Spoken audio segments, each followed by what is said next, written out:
구원받기 전의 삶과 구원 이후의 삶이 완전히 달라야 됩니다. 만약에 두 삶이 비슷하거나 똑같다면 그 사람에게는 문제가 있습니다. 오늘은 구원 그 이후의 삶에 대해서 말씀을 드리려고 합니다. 우리 로마서를 크게 두 개로 분류할 수 있죠. 16장까지 있는데 1장에서 11장까지는 이론편입니다. 이론편으로서 내용이 뭡니까? 믿음으로 의롭게 된다. 이신칭의, 이신칭의에 대해서 논하고 있습니다. 그리고 12장에서 16장까지는 구원받았으니 그 후에 어떻게 살아야 되느냐 하는 생활편, 실천편이 나오고 있습니다. 그런데 이 이론편에서 교리편에서 생활과 실천편으로 넘어가는 그 접속어가 뭐냐면 바울사도는 그러므로 형제들아 내가 하나님의 모든 자비하심으로 너희를 권하노니 그러므로 그랬습니다. 이제 이렇게 하나님께서 너희들에게 믿음으로 의롭다함을 얻도록 하나님이 사랑을 베푸시고 자비를 베푸시고 은혜를 하나님이 베풀었으므로 그러므로 이제는 내가 하나님의 모든 자비하심으로 권하노니 이렇게 살아야 된다 하는 그 권면의 말씀을 자기 자신의 말로 하는 게 아니고 하나님의 모든 자비하심으로 권면한다. 그 하나님의 모든 자비하심으로 믿음을 갖게 되었고 하나님의 모든 자비하심으로 의인이 됐습니다. 구원을 받았기 때문에 그러므로 나도 하나님의 모든 자비하심으로 권면하겠으니 이렇게 살아라 하는 내용이 오늘 이 본문의 말씀입니다. 이 그러므로가 그러니까 대전환점을 이루는 거지요. 그래서 이론과 교리편에서 실천과 생활편으로 넘어가면서 그러므로 하는 말 대전환을 이루는 그런 말씀이라고 볼 수가 있습니다. 그러면 구원 이후에 어떤 삶을 살아야 되느냐? 오늘은 특별히 크게 두 가지로 말씀을 드리려고 하는데 첫 번째로는 하나님과의 관계에서 신앙생활에 중요한 것은 관계잖아요. 이 관계가 중요한데 하나님과 어떤 관계를 가지고 살아야 되느냐. 두 번째로는 교회와 어떤 관계를 갖고 살아야 되느냐. 이 두 가지를 말씀을 드리려고 합니다. 먼저 하나님과의 관계가 좋아야 된다. 그러면 구체적으로 본문에서 하나님하고 그 어떤 관계를 갖고 살아야 되느냐 해서 1절에 그 내용이 이제 쭉 나오게 되는데요. 1절 말씀을 한번 보면요. 그러므로 형제들아 내가 하나님의 모든 자비하심으로 너희를 권하노니 너희 몸을 하나님이 기뻐하시는 거룩한 산 제물로 드리라. 이는 너희가 드릴 영적 예배니라. 그러니까 너희들의 몸을 하나님께 제물로 드리라. 제물은 제물인데 어떤 제물? 거룩한 산 제물로 드리라. 이겁니다. 구약시대에는 성도들이 감사할 일이 있다든가 기뻐할 일이 있다든가 회개할 것이 있다든가 절기가 있다든가 그렇게 할 때는 하나님 앞에 나가서 꼭 제사를 드렸습니다. 제사를 드릴 때 절대로 빠져서 안 되는 요소가 제물입니다. 구약시대는 제물을 주로 짐승으로 드렸는데 소, 또 염소, 양, 가난한 사람들은 비둘기 이런 것들을 제물로 드립니다. 이것을 이제 자기가 준비해 가지고 성전으로 가져가면은 그 성전에 가져가서 자기가 그 머리 위에다가 짐승 머리 위에 안수합니다. 그러면 그 짐승을 자기가 잡습니다. 자기가 짐승을 잡습니다. 그래서 짐승의 피를 다 빼고 또 각을 마디마디 각을 뜨고 이래서 제물로 바쳐서 태워서 하나님 앞에 드리지요. 하나님 앞에 구약시대 제물들은 다 죽여서 드린단 말이에요. 죽여서 죽은 제물을 드린단 말이에요. 그런데 예수 그리스도가 십자가에 대신 죽어주시고 피 흘려 돌아가신 사건, 이 사건으로 구약시대 수천 년 동안의 모든 짐승 제사가 완료가 됐죠. 이 모든 것들의 원형이신 예수님이 제사를 한 번에 드림으로써 모든 제사는 끝났습니다. 이제 신약시대가 됐습니다. 이제 예수 그리스도를 믿은 성도들은 짐승으로 제사 드려서는 안 됩니다. 이제는 어떤 제사를 죽은 제사 드리지 말고 무슨 너희들의 모든 이 영혼과 육체 이 몸 전체를 하나님 앞에 제물로 드려라 그 말입니다. 그런데 그 제물이 거룩한 제물, 산 제물로 드리라는 거죠. 죽여서 드리지 말고 그럼 다 죽어버리면 어떻게 살아있는 몸을 하나님 앞에 제물로 드리라는 것이지요. 그래서 구약시대의 제사가 신약시대로 넘어오면서 이제는 예배로 바뀐 것입니다.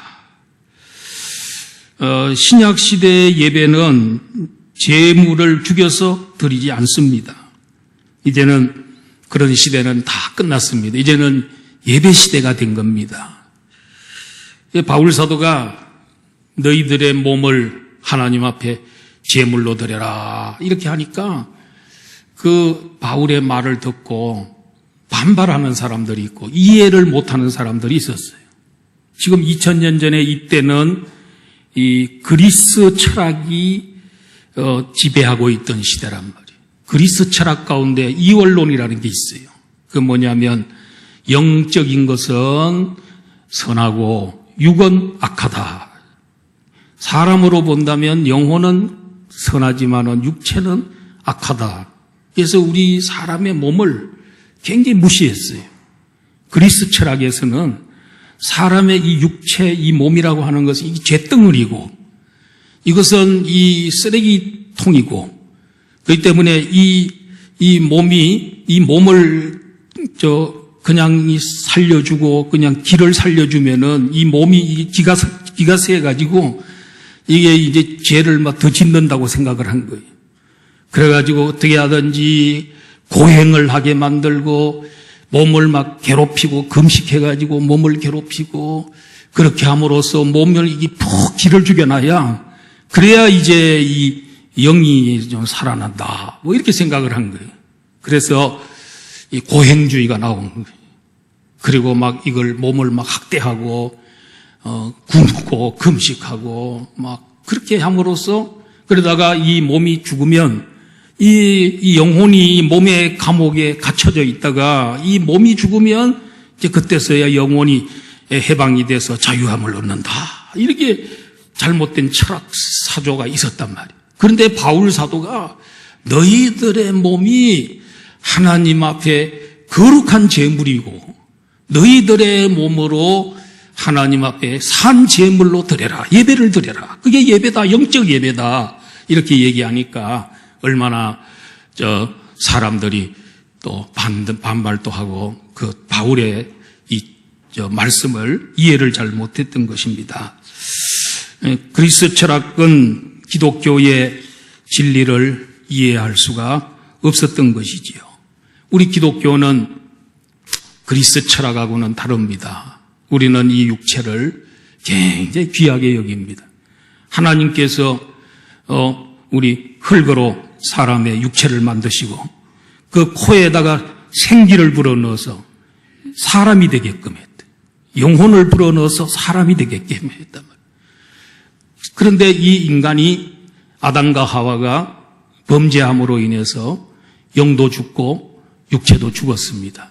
하나님을 떠났습니다. 하나님과 관계가 끊어진 걸 죽음이라 그럽니다. 그래서 그 후에 불행한 삶을 살다가 예수 그리스도가 제2의 아담이신 예수님이 이 세상에 오심으로써 우리 온 인류 죄짐을 짊어지시고 하나님의 어린 양이 되셔서 십자가에 대신 죽어주심으로써 모든 죄짐을 다 해결해 주시고 죄를 다 옮겨주시고 다 제거해 주심으로 우리가 그분의 십자가와 부활 그리고 그분을 주님으로 믿는 순간에 죄 문제가 완전히 해결되는 줄로 믿습니다. 그리고 그 순간에 우리 영혼이 거듭난단 말이에요. 영혼이 거듭난 걸 영혼의 구원이라 그런단 말이에요. 그리고 우리의 육체도 그때 같이 구원받는 거예요. 그런데 우리가 겉으로 보면 육체가 구원 안 받은 것처럼 보이지만은 다 구원받은 거, 이미 구원 약속받은 거, 구원을 맛보고 사는 거예요, 우리가. 그러다가 예수님이 땅 위에 재림하시는 날에 우리 죽었던 영혼이 육체가 부활함으로 말미암아 완벽하게 영혼과 육체의 구원이 이루어졌음을 확인하는 시간이 예수님 재림의 시간이고 완전 구원의 시간이 그때 있다면 그러다 보니까 우리의 이 몸을 하나님께서 엄청 귀하게 여기시는 거예요. 그래서 고린도서의 3장에 보면은 너희 몸이 뭐냐? 성령이 거하시는 성전이다. 심지어는 우리의 몸을 하나님께서는 성전 삼아 주신 거예요. 성령이 거하는 성전이라고. 이 몸을 왜 학대하면 안 된다고. 이 몸을 이 쓰레기통이 아닙니다. 이게 악의 소굴이 아닙니다.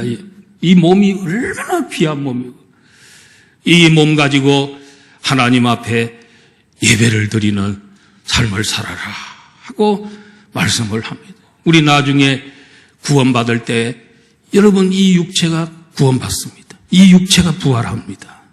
똑같은 건 아니지만은 이 육체가 흙으로 돌아갔지만은 그 흙에 돌아간 육체를 예수님 일으켜 세워서 영혼과 육체가 결합해서 천국 가는 거니까 이 육체가 근거가 돼서 가는 거기 때문에 육체를 굉장히 귀하게 이 육체 학대하면 안 됩니다, 여러분.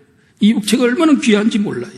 그래서 이 육체를 가지고 그러면 예배를 드리라 그랬는데 우리는 예배를 두 가지 예배를 드려야 됩니다. 첫 번째로는 몸으로 드리는 공예배가 중요합니다. 주일 낮예배 같은 이런 예배는 에클레시아, 세상으로부터 부름을 받은 자들의 모임, 교회 공동체, 이 공동체가 모여서 하나님께 예배하는 거죠. 이건 언제부터 신약시대 예배는 언제부터 시작된 예수님이 부활하신 그날부터 지금까지 2000년 동안 한 주도 빠뜨리지 않고 공예배가 계속되어 오고 있습니다. 초대교회는 예수님 부활하신 날 그날을 모였습니다. 바로 그날부터 모여서 예배를 드리기 시작해서 오늘에 이르기까지 온 거지요. 초대 예루살렘 교회를 보시면 그게 초대 기독교의 시초가 초대 예루살렘 교회잖아요. 120명이 성령 받기를 기다렸던 마가의 다락방, 거기에 오순절 성령이 임함으로 인해서 교회가 시작된 게 예루살렘 교회란 말이죠. 예루살렘 교회의 특징이 뭐냐? 사도행전을 보시면은 얼마나 모이는 걸 열심히 모이고 공예배를 귀하게 여기고 그렇게 했는지 몰라. 성경 구절 한번 봅시다. 한번 사도행전 2장 46절. 사도행전 2장 46절 보면 처음에 뭡니까? 날마다 마음을 같이하여 어디서 모였습니까? 성전에 모이기를 힘쓰고 날마다 모였다. 그때 성도들은 예수님 이제 돌아가시고 성천하시고 성령 받은 지 며칠 안 되기 때문에 그 예루살렘 교회에도 얼마나 열심히 모인지 날마다 모였다. 날마다. 오늘날에도 날마다 모이는 분들이 있어요. 새벽기도 날마다 오시는 분들은 아직까지도 2000년이 지나도 날마다 모인다니까. 날마다 모여서 예배를 드리는 모이기를 힘쓰는 교회가 기독교입니다. 기독교는 모일 때 능력이 나타나고 모일 때 은혜 받고 모여서 전도하고 모여서 가르치고 그렇게 할 때 역사가 일어나는 겁니다. 그 다음에 사도행전 5장 42절 보겠습니다. 다 같이 한번 읽어볼까요? 시작. 그들이 날마다 성전에 있든지 집에 있든지 예수는 그리스도라 가르치기와 전도하기를 그치지 아니하리. 날마다 성전에 모이든지 집에서 모이든지 뭘 했다고요? 예수는 그리스도라고 가르치기와 전도하기를 그치지 않는, 그래서 사도행전 초대 예루살렘 교회가 폭발적인 부흥을 이루는 거예요. 예루살렘을 점령하고 온 유대와 사마리아와 땅끝까지 복음 전하는 그런 교회가 됐다고요. 모일 때의 역사가 일어나는 거예요. 날마다 모였던 날마다. 그래서 오늘 우리들의 예배도 공예배, 이렇게 대면 예배, 이게 참 중요한 예배입니다. 진짜 예배는 대면 예배입니다. 우리가 코로나 바이러스 때문에 할 수 없이 참 나라에서 19명 모여라, 그냥 방송 관계자만 모이고 목사 혼자만 모여라, 이런 식으로 갔기 때문에 할 수 없이 우리가 그래도 유튜브를 통해서 온라인으로 예배를 드리지 않았습니까? 참 그런데도 우리나라가 그래도 IT 계통에서는 세계 최고의 나라다 보니까 정말 이렇게 대면 예배 못 드려도 그 기계를 이용해가지고 유튜브나 스마트폰이나 세계적인 삼성 스마트폰 이런 걸로 쫙 하니까, 야, 우리 한국교회만큼 이렇게 이 코로나 시대에 예배를 잘 드리고 소통이 잘 되고 이런 게 세계 최고예요. 세계 최고의 나라예요. 그래서 그렇지만은 좀 아쉬워요. 왜냐하면 이 대면 예배가 참 좋거든요. 여러분, 오늘 또 대면 예배 드리니까 뭐가 좋으냐면 옆에 성도님들이 같이 수백 명이 지금 모여서 찬송을 부르면 찬송 소리가 막 우렁차잖아요. 그리고 또 옆에 사람이 막 찬송 열심히 부르는 거 보고 나도 등 달아서 아이고 나도 열심히 불러야 되겠다. 옆에 사람이 기도하는 모습을 보면서 감동을 받아가지고 열심히 또 기도하게 되고, 이걸 뭐라 하냐면 시너지 효과라 그래요. 막 같이 모여서 하니까 옆에 사람 때문에 내가 영향받고 시너지 효과가 막 나타나요. 저하고 여러분들하고는 뭐가 되냐면 지금 이게 피드백이 되는 거예요. 제가 지금 이 여러분들 얼굴을 보고, 물론 이제 몇 사람은 안 보고 안 쳐다보는 사람도 있긴 하지만은, 그래도 좋은 사람도 있고 이러지만은, 그래도 이제 다 쳐다보고 막 이러니까 내가 힘이 나고 여러분 은혜 받고 있는지 안 받고 있는지도 다 알 수 있고, 여러분들의 쳐다보는 모습 보고 막 더 잘하려고 그러고 이렇게 되고, 또 제가 또 힘을 얻고, 여러분들도 저 얼굴도 직접 이렇게 보고 이러니까 실물 보니까 더 낫잖아요. 그리고 또 옷도 다 갖춰갖고 머리도 감고 멋있게 해가지고 이렇게 오니까 이 시간은 걸리고 돈은 좀 들고 좀 차비는 들고 해도, 야, 이 정성, 이게 진짜 예배 아닙니까? 정성을 드려야 되잖아요. 하나님은 정성이 있는 예배를 기뻐하잖아요. 그렇다고 해서 지금 온라인으로 드리는 분들 예배 제대로 못 드린다는 얘기는 아니에요. 요한복음 4장 24절 한번 띄워주세요. 거기 보면 이렇게 했습니다. 하나님은 무엇이니? 영이시니. 영인 영적 존재는 하는데 눈에 안 보여요. 우리 하나님은 존재하시는데 눈에는 안 보이는 걸 영적 존재라 그래요. 천사들이 그렇고 하나님이 그러신 거예요. 그러나 존재하셔. 하나님은 무엇이니? 영적 존재시니. 예배하는 자가 어떻게? 영과 진리로 예배하라. 오늘 여기에 모여서 예배 드리든지 또 유튜브로 있는 어느 곳에서 예배 드리든지 드릴 때 예배를 똑바른 자세를 가지고 잘 드리면 예배 성공하는 거예요. 여기 와서도 이런 영과 진리로 예배 안 드리면 성공할 수가 없어요. 영이라는 말은 성령이 충만한 가운데 성령의 감동으로 예배 드리라. 그래서 예배 시간에 올라오며 가지고 먼저 하나님 앞에 회개하고 성령이 충만하게 해주세요. 오늘 나 때문에 성도들이 은혜 받게 해주세요. 목사님 설교도 능력 있게 해주세요. 성령이 역사하는 예배가 되게 해주세요 하고 기도하는 거예요. 그 다음에 진리로 하는 말은 뭡니까? 이것은 진리에 입각한 예배. 우리는 무슨 샤머니즘 예배나 무당 종교나 이런 종교가 아니라니까. 우리는 이 성경이 얘기하는 드리라고 하는 예배 방법대로 그대로 지금 드리고 있는 거예요.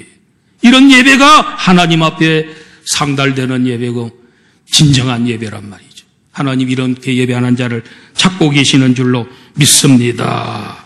그래서 이 공예배 성공하셔야 됩니다.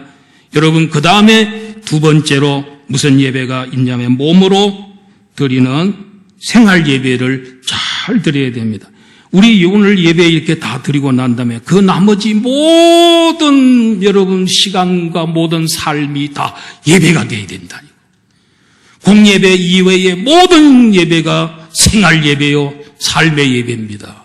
이 예배 잘 드리게 하려고 오늘 공예배 모인 겁니다. 여기서 은혜 받고 능력 받고 감동 받고 나가야, 그렇게 살아야지 하고 나가야 한 주간 동안 세상에 나가서 승리하고 돌아오는 줄로 믿습니다. 여기에서 그런 감동도 없이 그냥 이게 맹맹하게 맹탕으로 하고 돌아가 버리면은 한 주간 동안 이길 수 없어요. 세상을 이길 힘을 얻을 수 없어요. 오늘 다 성공할 수 있기를 축원합니다. 그래서 공예배 성공해야 생활예배 성공하고, 생활예배 성공해야 공예배 성공하고. 여러분, 다음 주에 올라와서 예배 시간에 딱 머리를 숙였을 때에 하나님, 한 주간 동안 승리하다가 돌아왔습니다. 이기고 돌아왔습니다.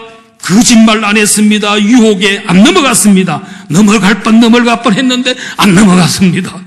주님, 거짓말 안 하고 왔습니다. 화 안 내고 왔습니다. 이렇게 하고 승리의 보고를 올리면 얼마나 예배가 그때부터 예배 처음부터 묵도부터 시작해서 넘치는 은혜의 시간이 될 건데, 하나님 지난 주간에도 또 넘어졌어요. 또 실패했어요. 죄송해요. 그것도 한두 번이지. 맨날 그래봐. 하나님께서 너는 어떻게 지지도 못났냐, 그렇게. 그 사람이 예배 회복되려면 1시간 예배에서 한 30분은 또 그 회복되는데 딱 까먹어. 그러니까 승리 못해. 그러니까 처음부터 이기고 돌아오셔야 돼. 그래서 승리의 보고를 딱 하기 시작하는. 처음부터 그냥 역사하는 거예요. 할렐루야. 이런 예배자가 되기를 축원합니다. 그러면 여러분, 우리가 이 예배가, 이 공예배와 생활의 예배가 이게 서로 보완적인데 다 하나라도 실패하면 안 이겨야 됩니다. 그러면 몸으로 예배를 드릴 때 어떻게 예배 드리는 게 하나님이 기뻐 받으시는 그런 예배가 될까? 2절에 나왔는데, 너희는 이 세대를 본받지 말고 오직 마음을 새롭게 함으로 변화를 받아 하나님의 선하시고 기뻐하시고 온전하신 뜻이 무엇인지 분별하도록 하라. 여기에서 첫 번째 보면 이 세대를 본받지 말고 마음을 새롭게 함으로 변화를 받아라. 이 세상 본받고 살면 예배에 실패하는 겁니다. 이 세상의 특징이 뭡니까? 예수님 안 믿는 세상 사람들의 특징을 한마디로 말하면 자기밖에 모르는 거예요. 그래서 이 세상 사람들은 자기 생각, 그리고 언제나 자기 중심주의, 그리고 자기 이기주의, 그리고 자기가 판단하는 대로 자기가 마음 내키는 대로 사는 거예요. 그래서 순종 예배에 올라오래도 나는 하나님 없다고 믿고, 나는 하나님 없기 때문에 나는 안 간다. 공부를 해도 자기를 위해서 공부하는 거예요. 직장 생활을 해도 돈을 벌어도 자기를 위해서 버는 거예요. 자기밖에는 몰라요. 모든 판단이 자기 중심입니다. 자기가 하나님이 된 겁니다. 하나님. 이 세대 사람들은 다 자기가 하나님입니다. 우리 여호와 하나님 인정 안 합니다. 자기 판단대로, 자기 감정대로, 자기가 원하는 대로 살고 있습니다. 이게 교만입니다, 이게. 그런데 성도들이, 너희 구원받은 성도들이 그렇게 살지 말고, 구원받은 성도도 어떻게 살아요? 구원받은 성도 모든 것을 하나님 중심으로, 내가 사는 목적이 하나님께 영광 돌리기 위해서, 먹든지 마시든지 무엇을 하든지 하나님께 영광을 돌리기 위해서, 내가 결혼을 왜 합니까? 하나님께 영광 돌리기. 내가 왜 인류대학을 왜 갑니까? 하나님께 영광 돌리려고. 내가 왜 대통령이 됩니까? 하나님께 영광 돌리려고 대통령 되는 거지. 모든 것은 하나님의 뜻을 이루고 그러기 위해서 하는 거예요. 세상 본받지 말고 하나님 마음을 새롭게 하여 변화를 받아가지고 그렇게 살아야 된다는 거죠. 그래서 우리는 하나님께 예배를 드리기 위해서 올라오는 거지요. 우리는 예배를 드리기 위해서 오는 겁니다. 하나님 앞에 여러분 뭘 드리려고 여러분 뭘 드리고 있습니까? 지금 이 시간에 우리 하나님 앞에 시간을 드리고 있습니다. 그리고 내 육체를 하나님 앞에 드리고 있습니다. 그리고 여러분들 감사를 드리고 있습니다. 그런데 어떤 때는 예배 시간에 은혜가 잘 안 될 때가 있어요. 냉랭할 때가 있어요. 어떻게 맨날 은혜가 충만하겠어요. 오늘은 이렇게 냉랭하고 좀 안 좋네. 그래도 여러분 실패한 거 아닙니다. 하나님께서 여러분 모르는 은혜와 복을 하나님이 주실 줄로 믿습니다. 예, 내 생각, 내 기대에는 못 미쳤지만은 하나님께서는 이 시간을 통해서 여러분들에게 여러분 알지 못하는 은혜와 복을 주시고 그때는 은혜가 안 된 것 같은데 집에 가보니까 복이 와 있어. 또 한 주간 동안 승리 하나님 형통하게 해 주셔. 그런 것도 있을 수 있기 때문에 그래서 예배 드리러 오려면 시간도 걸리고 육체적으로 힘도 들고 얼마나 번거롭고 귀찮은지 모릅니다. 그러나 주님은 우리를 위해서 십자가를 지셨습니다. 죽여주셨습니다. 그렇기 때문에 이 정도야 세 발의 피지 이렇게 생각하고 즐거운 마음으로 여호와의 궁정에 들어갈 때는 즐거움으로 궁정에 들어가고 여호와의 궁정에 들어갈 때 감사함으로 여호와의 궁정에 들어오라 그랬습니다. 여러분 교회 문 안에 문 열고 들어올 때는 즐거운 마음으로 감사하는 마음으로 들어와야 될 줄로 믿습니다. 드리기 위해서 오는 거니까. 그동안에 받은 은혜가 너무너무 크니까. 그리고 우리가 예배를 잘 드리려면은 하나님의 뜻을 알아야 되는데 선하시고 기뻐하시고 온전하신 뜻을 잘 알아야 돼요. 우리는 무당 종교가 같이 무조건 열심만 내면 돈만 많이 내고 복채만 많이 내고 그런 종교가 아닙니다. 우리 기독교는 윤리 종교입니다. 최고의 수준 높은 도덕 종교예요. 바로 살다가 와야지. 하나님 뜻이 뭔지를 알고 순종하고 행하다가 올라와야지요. 그러기 위해서는 우리가 뭘 해야 되겠습니까? 하나님 앞에 성경 많이 읽어야 하나님 뜻이 뭔지 알지. 큐티를 해야 하나님 뜻이 뭔지를 알지. 묵상을 해야 하나님 내게 주시는 오늘의 말씀이 뭔지 알지. 그리고 우리가 하나님 앞에 또 기도해야 성령님이 그날 감동하시지. 저는 하나님 앞에 기도할 때마다 한 번도 빠뜨리지 않는 기도가 있습니다. 하나님, 저에게 지혜를 주세요. 지혜를 주셔야 교회를 이끌고 갈 수 있습니다. 저 미련하고 아무것도 모릅니다. 하나님 지혜 주세요. 하나님이 저도 깜짝 놀라운 이런 교회 운영에 이런 지혜들을 하나님께서 다 주세요. 기도할 때 알려주시고 성령 감동하시고 참 여기서 하나님 이 교회를 이끌고 가고 있는 것입니다. 내 힘으로 하는 게 아닙니다. 자, 이렇게 여러분 그 예배를 잘 드리는 우리 몸을 하나님 앞에 제물로 영적 예배를 잘 드릴 수 있어야 된다. 그래서 공예배와 우리 생활 예배의 성공자가 돼야 된다는 거죠. 그 다음에 큰 두 번째로는 하나님과 교회와 나와의 관계는 그게 좋아야 되는데 그게 뭐냐면 첫 번째로는 성도는 다 그리스도의 몸의 지체라는 것을 알아야 된다는 것입니다. 우리가 예수님 처음 믿는 날 여러분 모르시지만은 예수 그리스도 안에 내가 있고 내가 예수님 안에 예수님 내 안에 들어옵니다. 영적 연합이 이루어집니다. 이거는 한번 연합되면 영원히 뗄 수 없는 관계가 됩니다. 그래서 예수 그리스도의 몸에 지체가 돼버립니다. 우리는 보통 보면 우리 몸을 사지백체 그럽니다. 사지, 그러니까 팔다리 되게 4개, 백체는 뭡니까? 그 안에 있는 모든 지체들입니다. 이게 다 몸에 붙어 있습니다. 생명관계입니다. 이 꼬집으면 전부 아픕니다. 이게 잘려나가면 아주 온몸이 고통당하고 죽을 맛입니다. 이게 생명의 관계, 유기적 관계로 맺어져 있습니다. 우리 예수님 처음 믿는 날 예수님 몸이 교회인데 교회라는 몸에 여러분들이 다 지체로 그 시간에 달라붙는 겁니다. 지체가 되는 것입니다. 그럼 우리 안양북부교회만 되느냐? 아닙니다. 옆에 있는 안양교회, 성도교회, 또 옆에 있는 어린양교회, 이런 교회들도 다 교인들이 예수님 몸의 지체가 되는 겁니다. 8만 개의 우리 대한민국에 있는 교회 교인들 다 예수님의 몸의 지체가 되는 겁니다.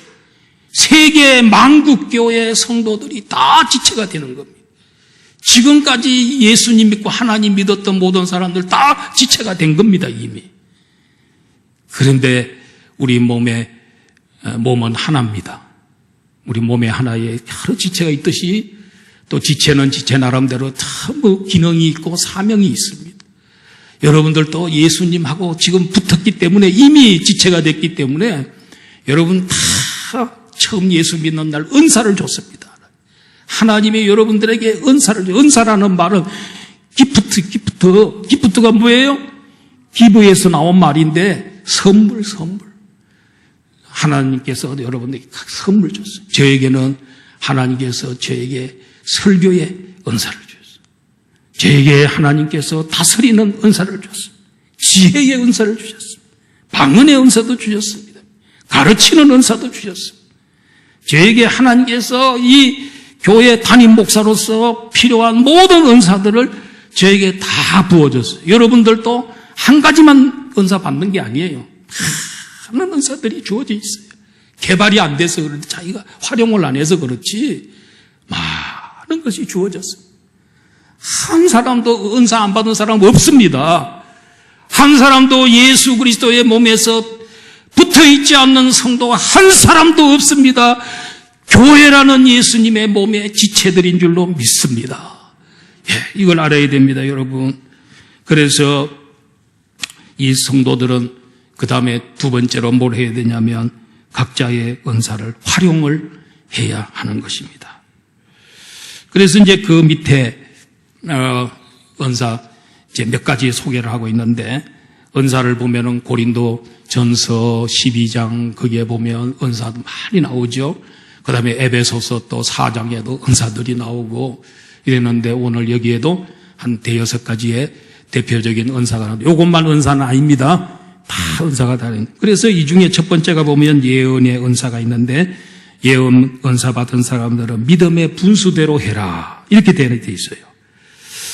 예언한다는 건 뭡니까? 앞에 되어질 일을 미리 얘기하는 사람, 말하는 사람. 구약시대로 말하면 선지자와 같은 그런 선견자와 같은 사명이죠. 오늘날로 말하면 뭐냐면 설교자입니다. 설교자는 앞으로 될 일을 이렇게 얘기하고 그렇게 합니다. 설교자가. 이 설교자들은 믿음의 분수대로 하라기 때문에 믿음의 분수대로 하라는 말은 좀 겸손하게 너무 교만하지 말고 그 대부분 오늘날의 은사파들 있잖아요. 권사님들이라 해가지고 하나 집에 차려가지고 예언해 준다 이래가지고 그런 사람들 보면 굉장히 무섭습니다. 교만합니다. 자기가 하나님이나 된 것처럼 막 책망하고 그래도 찾아오는 사람들을 완전히 자기 노예로 만들어버립니다. 그래갖고 평생 동안 그 사람을 좌지우지합니다. 그렇게 하지 말라는. 하나님이 교회 섬기라고, 성도들을 잘 섬기라고 예언의 은사 준 거고, 말씀의 은사 준 거지. 섬기라고 준 거지, 자기 군림하라고 준 게 아닙니다. 조심해서 겸손하게 사용해라. 두 번째, 섬기는 일이면 섬기는 일로.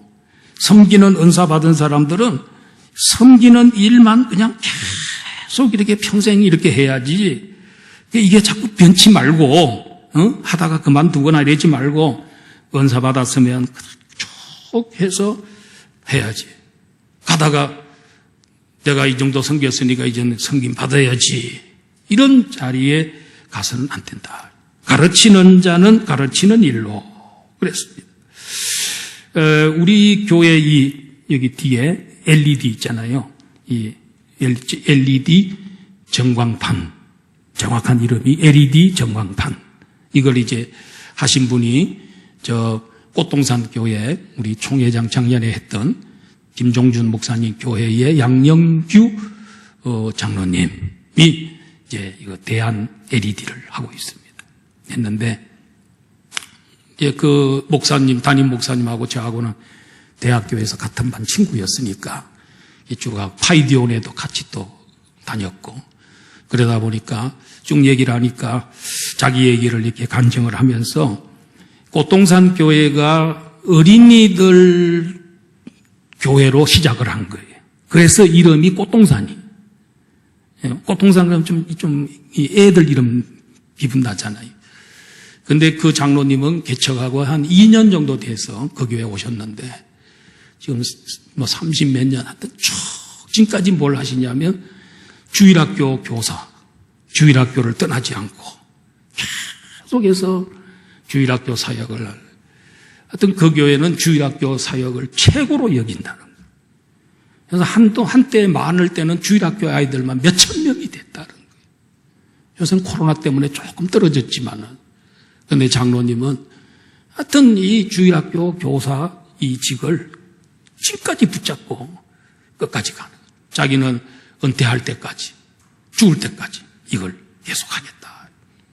하여튼 참 좋으신 그런 장로님. 장로님 아주 유능하시기 때문에 다른 것도 할 수 있는 분이지만 다른 거 해도 잘하실 분이지만은 하여튼 주일학교 교육을 위해서 평생을 헌신하시는 그런 장로님이신 걸 볼 수 있습니다. 그 장로님의 그 헌신과 수고로 인해서 그 주일학교가 수천 명 되는 그런 교회 지금도 그렇게 되고 있습니다. 그 다음에 위로하는 자는 위로하는 일만 해야 된다. 우리 교회 위로자는 권사님들입니다. 권사라는 말은 권면하는 서성이란 뜻입니다. 권사, 권면할 권자, 서성사자. 권사님은 뭐 해야 돼? 그 시험 당한 사람 찾아가서 권면해주고 위로해주고 낙심한 사람 위로해주고 위해서 기도해주고 교회에서 중보기도 해주고 이게 권사님이에요. 우리 교회는 권사님이 많아졌어요. 이번에 아주 피택 받으신 분들까지 합치면 엄청 많아졌어요. 얼마나 좋습니까? 권면해주고 위로해주고 기도해주는 권사님들 많아졌으니까 얼마나 좋은지 몰라요.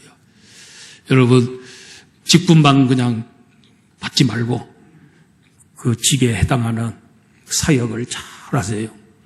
그러면 교회가 크게 건강해지고 아름다운 교회가 될 줄로 믿습니다.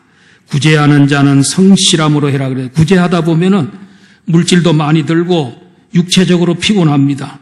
그러나 성실해야 됩니다. 비가 와도 눈이 와도 추워도 더워도 봉사해 구제해야 됩니다. 다스리는 자는 부지런함으로 해라. 지도자 있죠. 교회 지도자. 제가 이제 이 교회 지도자인데 여러분 지도자는 부지런해야 된다. 제가 여러분 새벽기도 나오셔야 됩니다. 해놓고는 담임 목사가 맨날 새벽기도 빠지고 이러면 여러분들이 어떻게 생각하겠어요? 따라오겠습니까? 그렇기 때문에 피곤해도 그냥 하여튼 목숨 걸고 새벽기도 하고 그래야 교인들이 또 저희의 뒷모습 보고 따라올 거 아닙니까? 제가 목회를 이제 우리 교회에서만 33년, 34년째, 35년째 들어갔습니다. 그런데 느낀 게 뭐냐면은 참 이 목회자는 성실하지 않으면 목회를 못하겠구나. 성실해야 되는구나. 정말 충성스럽지 않으면은 안 되는 거구나. 저는 결론으로 성실이라는 단어 하나를 남길 것 같아요. 성실해야 된다. 목회자는. 그 다음에 긍휼을 베푸는 자는 즐거움으로 해야 된다.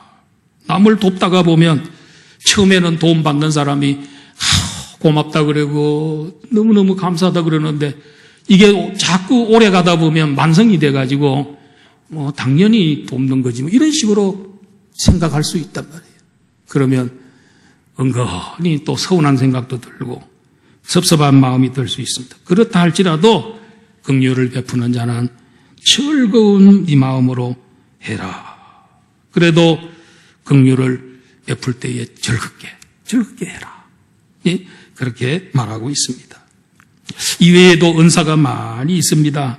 교회를 위해 은사를 활용해야 됩니다. 어떤 사람이든지 은사 활용 안 하면 마치 뭐가 같습니까? 우리 몸에 붙어있는 지체 가운데 기능을 못하고 병이 들어서 기능을 못하면 온 몸이 어려움을 겪습니다. 이번에 인도네시아의 그 한중섭 선교사님 사모님이 그게 담석증 때문에 막 똘똘 구불고 인도네시아에서 막 진짜 극적으로 비행기 타고 극적으로 또 원자력 병원에 입원하고 이랬는데 암인 줄 알았더니 암은 아닌 것 같고 그래가지고 담석이 뭐 여기도 있고 위에도 있고 뭐 이래가지고 그거 이제 지금 하나하나 지금 제거하고 있는 중인데 그 때문에 뭐 하여튼 한중섭 선교사님 사모님도 소천하는 줄 알고 얼마나 그냥 울고불고 그렇게 했습니다. 그래서 고비를 이제 다 넘기고 좋아지고 있습니다. 회복 중에 있습니다, 여러분. 하나만 아파도 온몸이 기능을 발휘 못해도 그러니까 이 담썰개에서 이 위로 이제 가는 길이 있잖아요. 담도라 그러나요? 그 길을 돌이 막아 놓으니까 이게 이제 소화도 안 되고 이제 사람 죽는 거지. 그러니까 하나만 제 기능을 못해도 몸이 고통당합니다. 성도 여러분 한 사람 한 사람 자기 역할 제대로 못하시면 교회가 약해지는 겁니다. 교회가 다 힘을 얻고 능력을 잃어버려요. 교회 소동이 일어나요. 온 몸이 고통당해요. 잘 감당하시기를 바랍니다. 심장이 말이죠. 심장이나 이 폐와 이런 것들은요. 이게 사실 눈에 안 보입니다. 전부 이 갈빗대 속에 감춰놨습니다. 중요한 것은 전부 갈빗대 속에 숨겨놨습니다. 하나님께서. 그리고 이거 없어져도 안 되는 이런 것들은 이건 좀 떨어져 나가도 괜찮아요. 근데 이런 것들은 바깥에 있습니다. 손가락도 마찬가지예요. 그런데 어느 날 심장이 생각하기를 잠을 잘 때 보니까 다들 기능을 멈추고 잠도 잘 자는데 나는 이거 태어나서부터 소천할 때까지 이거 한순간도 쉰 적이 없고 1분도 쉰 적이 없고 이렇게 하는데 기분 나빠 죽겠네 지금. 다 자는데 나만 이게 뭐냐 이 평생 이래야 되나 이래가지고 오늘 다 한 5분 동안만 쉬어야 되겠다 이래가지고 5분 동안만 턱 쉬었네. 그럼 다 죽습니다. 그 몸이 죽습니다. 5분만 멎어버리면 죽습니다, 여러분. 폐도 마찬가지, 숨 쉬는 것도 마찬가지. 여러분들이 우리 교회 어떤 분은 심장입니다. 우리 교회 흡합니다. 폐입니다. 어떤 분은. 그런데 멎어주시면 일 안 하시면 사역 안 하고 은사 활용 안 하면 큰일 납니다. 우리 교회가. 그 정도로 여러분 귀한 존재라는 걸 아셔야 돼요. 우리 한 몸에 여러 지체가 있는 것처럼 교회에도 여러 은사자가 있다. 은사 활용해라. 그래야만이 그게 구원받은 이후의 삶의 모습입니다. 우리 구원받은 이후에는 어떻게 살아야 된다. 총정리 한번 띄워보실래요? 우리 오늘 설교 이렇게 한 겁니다. 1번은 뭐냐면 하나님과의 관계가 좋아야 된다. 그러려거든 몸을 하나님께 제물로 바쳐라. 그 방법이 뭐냐? 예배 잘 드리고 그 다음에 이세대번 받지 말고 하나님 뜻을 분별하면서 살아야 된다. 그 다음에 교회와의 관계는 뭡니까? 성도는 다 그리스도 몸 교회의 지체들이다. 떨어져 나가면 안 된다. 생명관계다. 그리고 각자의 은사를 활용해야 된다. 그러면 구원받은 이후에 멋있는 성도가 되는 것이고 우리 하나님께서 그걸 구원하셔서 우리를 구원시켜 주신 줄로 믿습니다. 이런 믿음으로 승리하는 교회가 되기를 주의 이름으로 축원합니다. 아버지 하나님 감사합니다.